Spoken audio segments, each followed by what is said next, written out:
What's going on, everybody? Sorry, guys. I I lied to you guys in the last video. I broke my camera. I'm borrowing my friend's camera right now.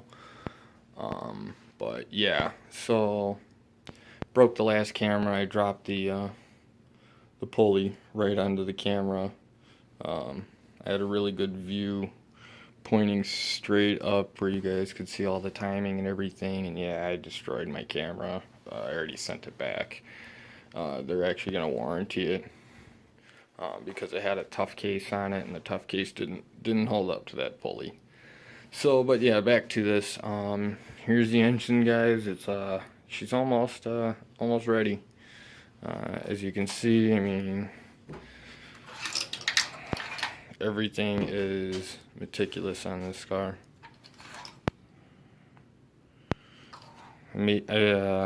There's a sticker guy that I get these stickers made from at the Sandwich Fair. It's in September in Sandwich, Illinois. This guy's name is Joe. The guy is awesome. He makes really good stickers. They're vinyl. That will never come off. I mean, I uniformed it on the valve covers just to display what the engine is now, but show you guys what it looks like.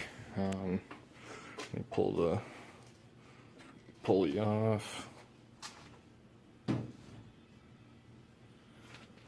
Show you guys the timing.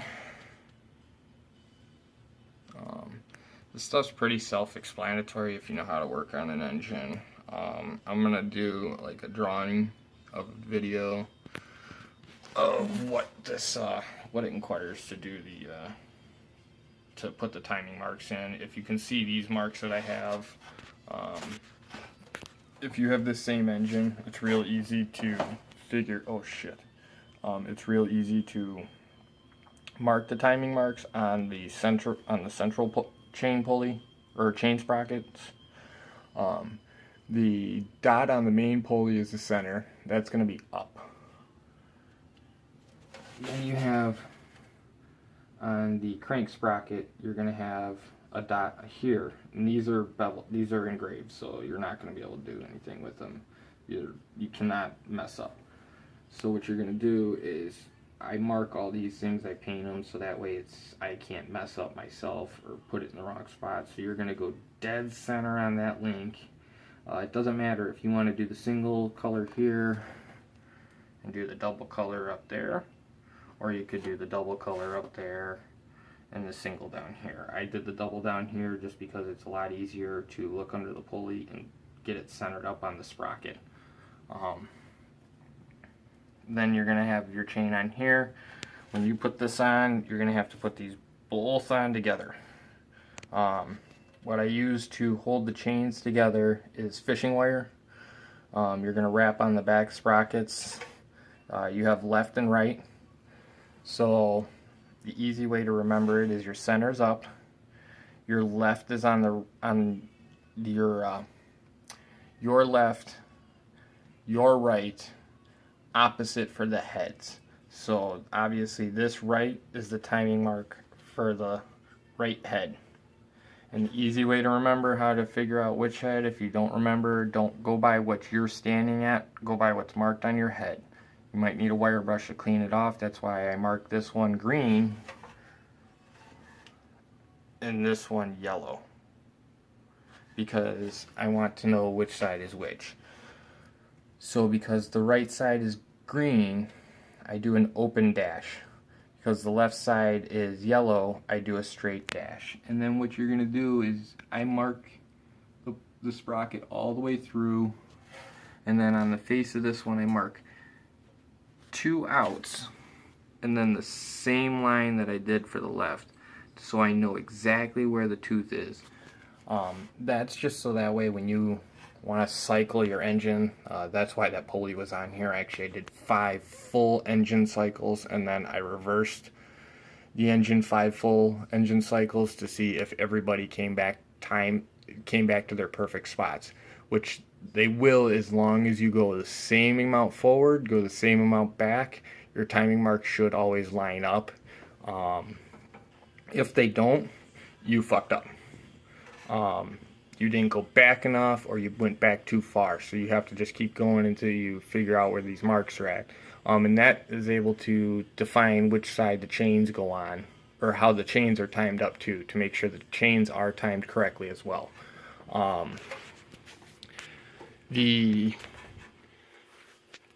The timing chains and stuff aren't that hard to deal with. It's just a matter of what I use fishing wire to pinch these closed, so that way, and then I leave one line left over extra so I can pull it out. The fishing wire won't hurt anything in the engine if it so happens to run the cycle through the engine.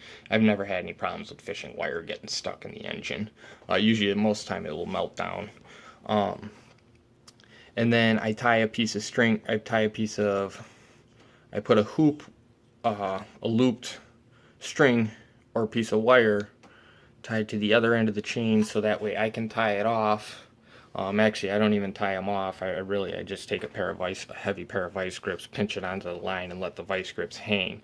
So as I feed this in, the weight of the vice grips will always be pulling on the chain, but if I need to pull this out, it's free enough to slide back up. So, and then you do the same on this side. And then once you get this center all put in, then it's just a matter of dealing with your two sprockets. You're going to pull your sprockets off. Make sure they're timed right. So if your left bottom is here, it's the same as your central chain as it is to your head chains. It's from your central to your head. So if your bottom is here, well, guess what? Your top is going to be straight up right about here. Not up here. It's actually going to be off here. Not perpendicular with the ground. You want to be perpendicular with your timing mark on the sprocket. So your timing mark's going to be about here. So what I use is I use a pair of vice grips. Jesus Christ. I put a pair of vice grips on the cam in a spot that it's not going to harm anything. Don't bite down too hard, because if those flakes come off, now the cam is off balance, and or can crack or break there. So I use the vice grips to position the cam to where when I need to put the sprocket back on, I got it on the correct position. The sprockets do say left and right because they are a universal sprocket, but they're really not necessarily universal, because it's got an inset. If you flip the sprocket, you no longer have the inset. So the sprockets base it off of what your logo says. So L, you're going to look L mark on your sprocket, line that mark up with your L mark on your central sprocket, and then you can actually, when you go to put this sprocket on, as you pull on the sprocket, the fishing wire will break naturally, and then you don't have to worry about the chain coming off, as long as you hold this tight and then put it on. Once you got it on and you slipped into the keyway, your sprocket won't spin anymore. Throw your bolt on real quick, get it all the way bottomed out, so that way the sprocket can't come back off and spin, so you don't lose your chain off the sprocket here, and you don't have to redo all of this over again. And then you do the same on this side. So if right is here, it's going to be over here, not up here, right here. So same on this side, and it's not too hard. I'll show you guys on another engine, because I'm going to be doing my other Jeep. If this one turns out to be as powerful as I hope it is, I'm going to do it to mine. But you can see how naturally this thing is a lot bigger than most other Jeeps. The heads stick up a little bit higher. I mean, here you go. Here's my fingers in here. My other Jeep, I could get my hand like all the way in there, and I just had new motor mounts put on my other Jeep too, so I know it's not the motor mounts, but this engine's just a little bit taller. It's a little bit taller on the base here, so it could be a flush head. So, but other than that, guys, here's the engine. It's looking good for me right now. Here's the battery lines.